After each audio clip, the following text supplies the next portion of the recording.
Il y a 40 ans, le 8 mai 1984, le caporal Denis Lortie est entré lourdement armé juste ici, dans le Parlement de Québec. Son but était clair, il voulait tuer le premier ministre René Lévesque et ses députés péquistes.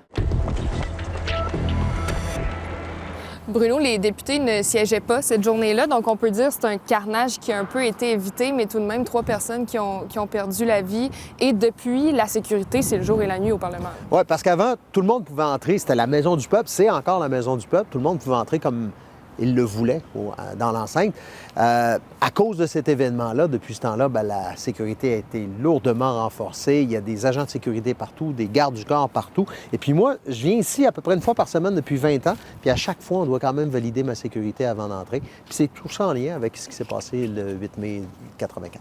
Qu'est-ce qui a été ajouté, dans le fond, au Parlement? Parce qu'on voit tellement de la sécurité quand on se promène ici. Oui, les gens peuvent encore entrer s'ils le veulent, mais ça ressemble un peu à l'aéroport, là, les mesures qu'il y a. Tu me demandes qu'est-ce qui a été ajouté. J'ai le goût de dire qu'est-ce qui a été enlevé. C'est la naïveté qui est enlevée.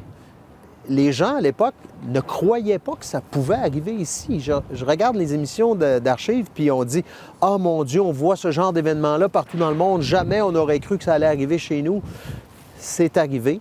Et ce qu'on a ajouté ici, c'est beaucoup plus de constables spéciaux à l'intérieur, prêts à intervenir.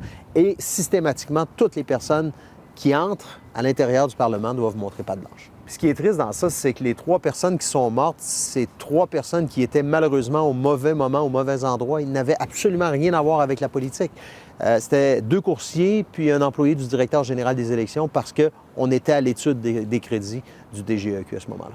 Puis je sais que tu avais 10 ans, mais c'est quoi les images marquantes de cet événement-là? Moi, comme petit gars, je me dis, mais voyons, papa, c'est pas chez nous, ça? Parce que moi aussi, j'avais cette naïveté-là.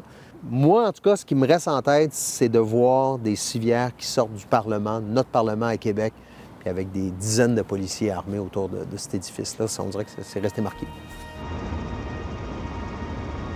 Peut-être que ça n'a pas nécessairement marqué votre génération, mais je trouvais ça important de vous en parler aujourd'hui de cet événement-là qui s'est produit le 8 mai 1984 parce que ça a vraiment marqué un tournant dans l'histoire du Québec, dans les interventions policières et aussi dans la sécurité de nos institutions.